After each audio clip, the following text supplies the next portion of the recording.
කටුගල්ලේ සිරි ජිනානන්ද හාමුදුරුවෝ බෞද්ධ තොරතුරු කේන්ද්‍රයේ විධායක අධ්‍යක්ෂක හාමුදුරුවෝ විශේෂයෙන් අද දවසේ මේ මාධ්‍ය හමුව කැඳවන්නට යෙදුනේ මෙවන විට ත්‍රිකුණාමලය ප්‍රදේශයේ ඒ සම්බෝධි විහාරස්ථානයේ සම්බන්ධයෙන් පැන නැගී ඇති ගැටලුව සම්බන්ධයෙන් බෝධිරාජ විහාරස්ථානයේ සම්බන්ධයෙන් විශේෂයෙන් මේ තියෙන්නේ ශ්‍රී ලංකා රජයේ බෞද්ධ කටයුතු දෙපාර්තමේන්තුවේ ලියාපදිංචි සහතිකය මේ වසර 15කට වඩා පැරණි මේ ලියාපදිංචිය.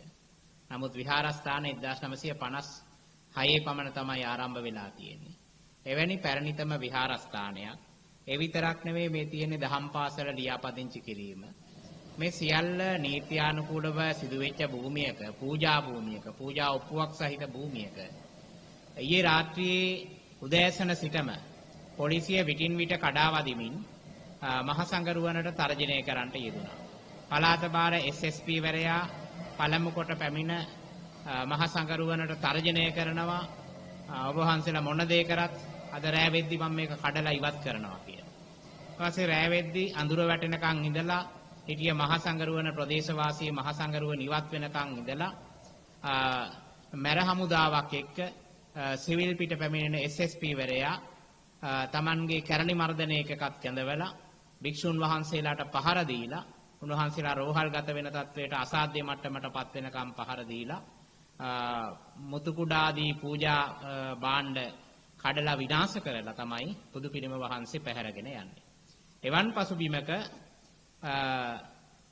ආරක්ෂාව බාර වඩුවේලු එහෙම නැත්නම් විජේපාලන් මේ දෙමළ පුජ්‍යලයා කියනවා නෑ අපි මේ පිළිම වහන්සේගේ ආරක්ෂාවට තමයි අරන් ගියේ කියලා. අපි අනුර කුමාරටත් ටෙල්වින් උන්නහෙටත් කියනවා මේ බෞද්ධ රටේ විහිළු සපයන්න ලෑස්ති වෙන්න එපයි කියලා උඹලා.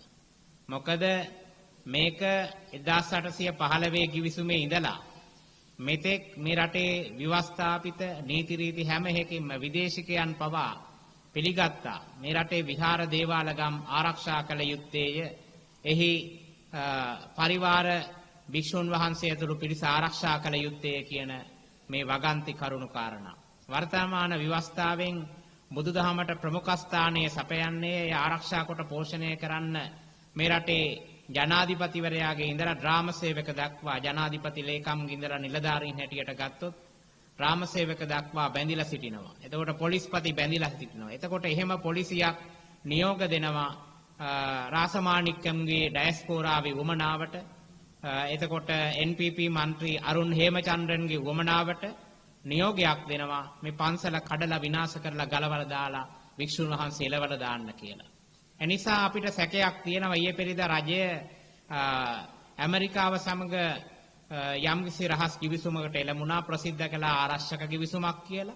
නමුත් ඒ කරුණු කාරණා තාම රටට හෙළි වෙලා නැහැ. ඉන්දියාව සමග කිවිසුම් 7ක් අත්සන් කරලා තියෙනවා. එතකොට මීට පෙර ඇමරිකාව එක්ක ඇස්සා සෝපා විසුම් අත්සන් කරලා ඉන්නේ. MCC කිවිසුම විතරයි අත්සන් කරන්න බැරුණේ මොකද ගෝඨාභය රාජපක්ෂ පාලනයේදී ඒක ප්‍රතික්ෂේප වුණ නිසා. ඉතින් අපිට සැකයක් තියෙනවා MCC වෙනුවට උතුර එහෙම නැත්නම් මේ නැගෙනහිර ත්‍රිකුණාමලය මේ ආදී ප්‍රදේශ ආක්‍රමණය කරන අලුත් ආරක්ෂක කිවිසුමකට රජය ඇමරිකාව එක්ක එකතු වෙලා ඩයස්පෝරාවේ සහයෝගයෙන් තරම් බෞද්ධ පුදබිම් විනාශ කරන්න සූදානම් වෙනවද කියලා. එනිසා අපි විශේෂයෙන් මේ රජයට සිහිපත් කරනවා අනුර කුමාර එහෙම නැත්නම් මේ රට පාලනය කරන නිල නොවන ජනාධිපති ටිල්වින් සිල්වා දැනගත යුතුයි මේක සිංහල බෞද්ධ රාජ්‍යයක් උඹලා කැමති වුණත් නැතත් මේ සිංහල බෞද්ධ රාජ්‍යයේ තව වසර 100,000ක් කල් මේ විදියටම පවතිනවා. නුඹලා ඔය 159 මොන නැටුම් නැටුවත් ඩයස්පෝරාවේ සල්ලි වලට කප්පම් වලට එහෙම නැත්නම් ඩයස්පෝරාවෙන් ලැබෙන කුඩු සල්ලි වලට උඹලා මොන දේ කරන්න හැදුවත් මේ රට ආරක්ෂා වෙලා බුද්ධ ශාසනය ආරක්ෂා වෙලා පවත්ව ගන්න මේ රටේ සිංහල බෞද්ධ ජනතාවත් මහා සංඝරත්නයත් ඉදිරියට එනවා කියන එක සිහිපත් කරමින් මේ වගේ දේවල් කරන්න ගිහිල්ලා විහිං නැහින් එපයි කියලා අපි ජනාධිපතිවරයාටත් ටිල්වින් සිල්වාටත් ඔහුගේ සහචර ගෝලයන්ටත් කියනවා පැලවත්ත කාර්යාලයෙන් මේ මෙහෙවන බෞද්ධ විරෝධී ත්‍රස්තවාදී හැසිරීම රාජ්‍ය ත්‍රස්තවාදයයි ඊයේ රාත්‍රියේ SSP වරයා යොදලා මේ රජය ක්‍රියාත්මක කළේ. මෙවැනි රාජ්‍ය ත්‍රස්තවාදී ක්‍රියාකාරකම් තවදුරටත් සිදු වෙන්න අපි මේ රටේ ඉඩ තියන්නේ නැහැ. එනිසා අපි මේ රටේ බලය ලබා ගන්න බලාපොරොත්තු වෙන දේශපාලකයන්ට සිහිපත් කරනවා කරුණා කරලා Tamanගේ වගකීම ඉෂ්ට කරන්න.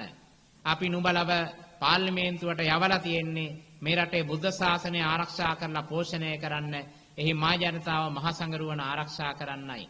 එවැනි පසුබිමක මේ පවතින අසිංහල අබෞද්ධ රජය මේ විදියට ක්‍රියා කරනවා නම් අපිට සිද්ධ වෙනවා ඔවුන්ට එරෙහිව ගත හැකි සියලුම ක්‍රියාමාර්ග අරගෙන ඔවුන් මේ පූජා භූමිය තුලම විනාශ කරලා දාන්න. මේ ලංකාව කියන්නේ බුදුහාමුදුරන්ට පූජා කරපු පූජා භූමියක්. ඒ පූජා භූමියේ පිළිම වහන්සේ තැන්පත් කරන්න හෝ එහෙම නැත්නම් විහෙර විහාර තනන්න හෝ කාගෙන්වත් අවසර ගත යුතු නැහැ කියලා පැහැදිලිව සඳහන් වෙනවා. එහෙම අවසර ගත යුත්තේ නම් ඒ අවසර ගත යුත්තේ පල්ලි කෝවිල් හදන්න විතරයි. ඒක ඔය රාසමාණික්කම් ඇතුළු අන්තවාදී ත්‍රස්තවාදී පිරිස දැනගත යුතුයි කියලාත් අපි සිහිපත් කර සිටිනවා.